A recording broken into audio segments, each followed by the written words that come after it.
I talked about Ted Turner. Do you guys remember that conversation? I said he lives in the skyscraper across from CNN. He owns the skyscraper. He has a big, giant penthouse at the top. And at the bottom of the skyscraper, there's a big test kitchen and a restaurant for his Buffalo, chain of Buffalo restaurants. And, right?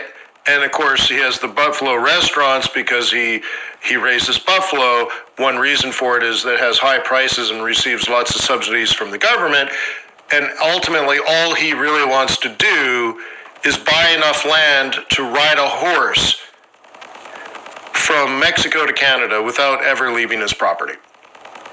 Now, he's a billionaire. He could just buy it all, but that's dumb. So instead, he starts a company that buys land, and then he starts a company that raises buffalo.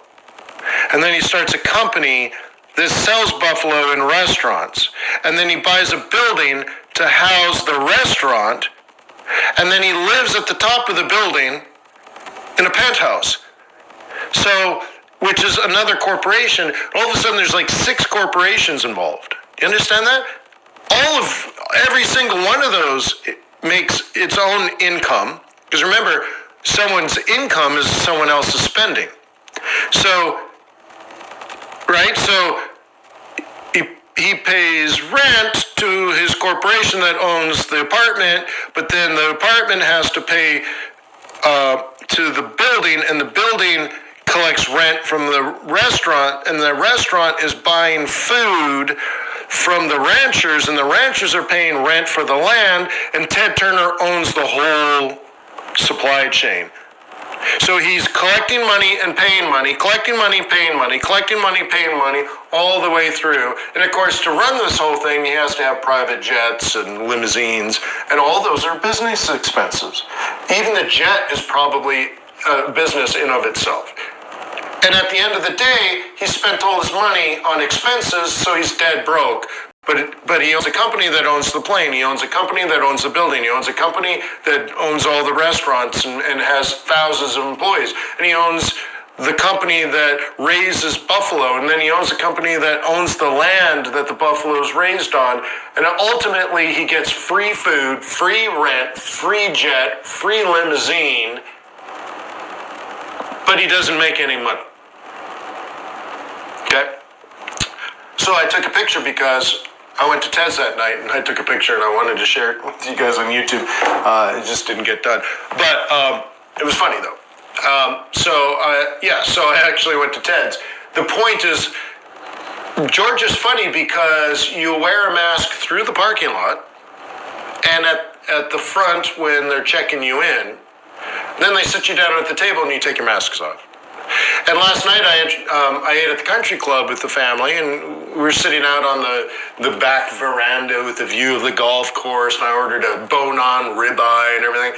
And yeah, the waiters and staff, they wear masks, but nobody, no patron, no member wore masks. It's just really interesting. Okay? So yeah, Jean-Guy, you might say Ted is poor because he got no money. But the odd thing about money is only poor people have it. Wealthy people deploy their capital to produce income. They don't have money, but they have income. They have cash flow, and they have ownership. So he doesn't have any money, and he personally probably pays very little taxes, but the company that owns his apartment pays taxes. The company that owns the building pays taxes. The company that owns the 200 restaurants pays taxes. The company that raises the buffalo pays taxes. The company that owns all the land from Mexico to Canada, he's the largest landowner. Or to say it differently, he owns a company, or probably several companies, that own land that goes from Mexico all the way to Canada. And he's riding on a horse owned by one of these companies. and he can ride it from Mexico to Canada, and he's like, isn't this interesting? He doesn't have any money. It's not even his personally land. It's not even his personally horse. The only thing he probably owns is his clothes. And he's like, this is kind of cool. I can get on this horse and ride all the way to Canada. I can ride 2,000 miles on my land. Well, not my land. The land that is owned by a company that I own or control. Okay? If you got like $5 million in the bank, that's not how you do it. You should leverage your $5 million cash, which is just a form of asset. You should leverage it through a mortgage, own an apartment building, okay, that pays you $500,000 profit every single year, right? So that after 20 years goes by, you don't have $5 million, you have $10 million. But the thing is, the value of the property has also gone up $10 million. So now you got $20 million. Instead of $5 million in cash, you have a net worth that has gone up by $20 million. Your cash is worthless. It's stupid. And so billionaires know that. So at the end of the day, personally, you have to understand that point.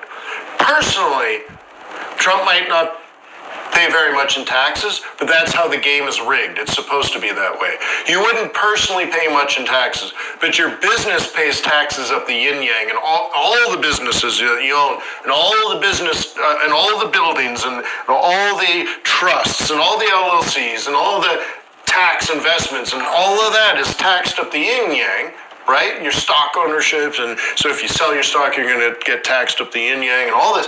All of that is taxed, but that's not you, that's your business. So when it gets down to it, you just own all these sources of cash flow.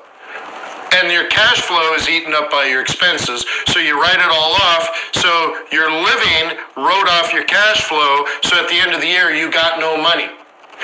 The cool thing is, you have net worth. You have no money, so therefore you're not going to pay any taxes. Because you spent all your money on your private jet.